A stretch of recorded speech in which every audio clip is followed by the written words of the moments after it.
Hello and welcome to this video looking at international institutions and non-governmental organizations, NGOs. So in this video we're going to look at the role that international institutions and NGOs play in international development. And these are the international institutions that we're going to look at: the World Bank, the IMF, the WTO, what is meant by NGOs, and also we're going to look at sovereign wealth funds. So let's start off with the World Bank, and here is a picture of its headquarters in Washington. So the World Bank is made up of two main institutions, the International Bank for Reconstruction and Development and the International Development Association. Their primary aim is to reduce poverty in middle income and credit-worthy poorer countries. The International Development Association focuses exclusively on the world's poorest countries. The World Bank provides grants and low-interest loans to help development. It also offers advice on economic policy and technical assistance to developing countries. It helps coordinate projects that are taking place in developing countries with governments. So here is their website, and we can see that under the What We Do title, the World Bank has set two goals for the world to achieve by 2030: end extreme poverty by decreasing absolute poverty to no more than 3%, and promote shared prosperity through income growth at the bottom 40% in every country. They provide technical assistance. They're not a bank in the ordinary sense, but a partnership to reduce poverty and support development. This was established in 1944. Their headquarters are in Washington, and they operate in more than 120 countries throughout the world. Now we're going to look at the Monetary Fund.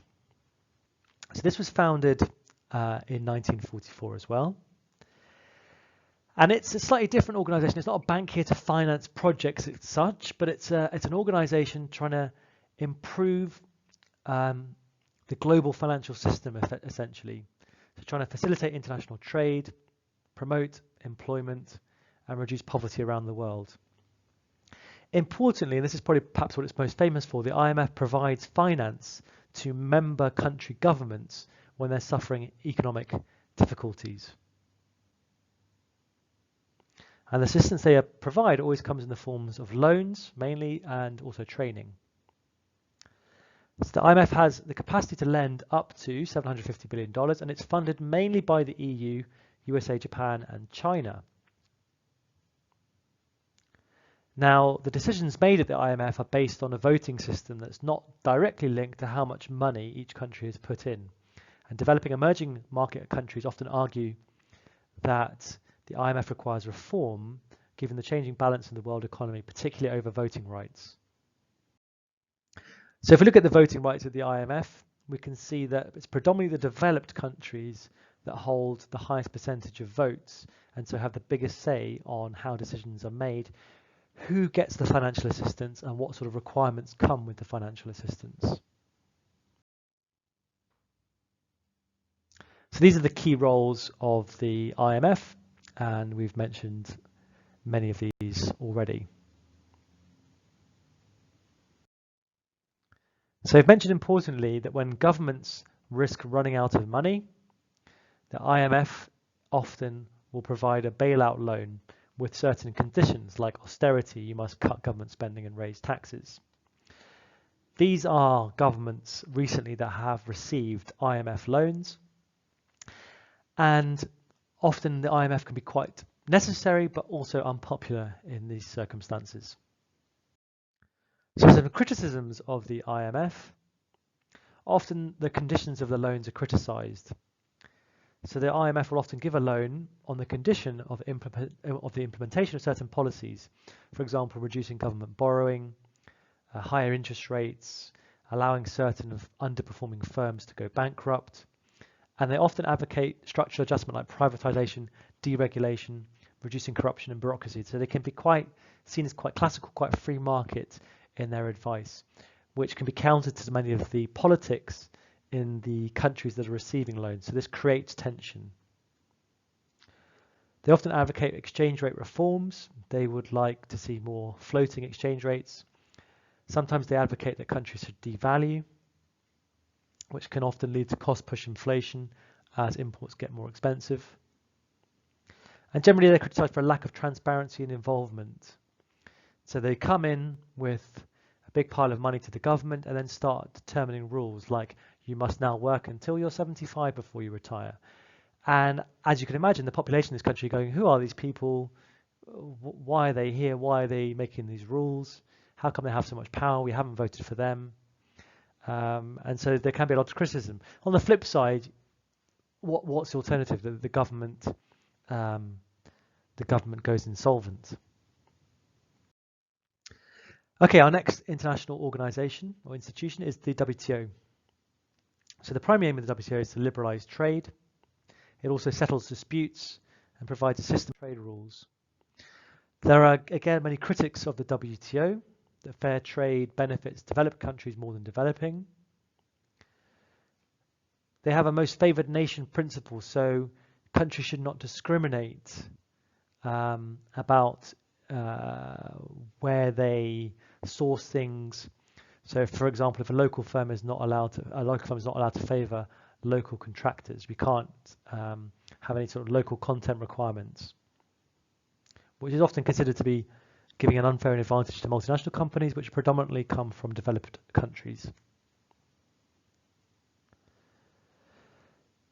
A big bone of contention is agriculture at the WTO. A lot of developing countries would like to have access to the developed countries' markets, but we see that often the US and the EU retain high tariffs on developing countries and subsidize their own farmers to keep these important strategic industries. WTO would promote free trade and specialization, but often we have many critics of specialization, particularly when it occurs in primary products. Often the WTO is criticized for not really considering the environmental impacts of global trade. And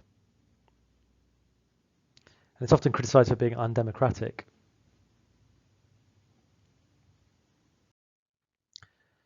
I'm now going to mention the international phenomenon of sovereign wealth funds. And these are investment funds run by foreign governments.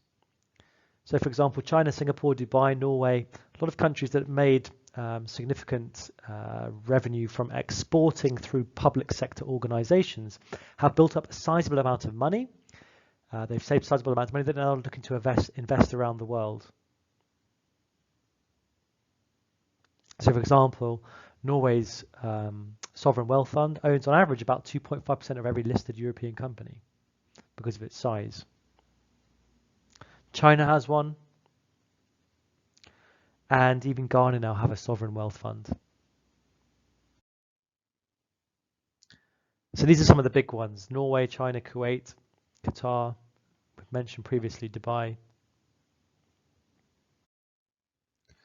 Okay, finally we're going to talk about non-governmental organizations. And these are not-for-profit organizations that act as pressure groups representing the interests of members or the interests of other groups.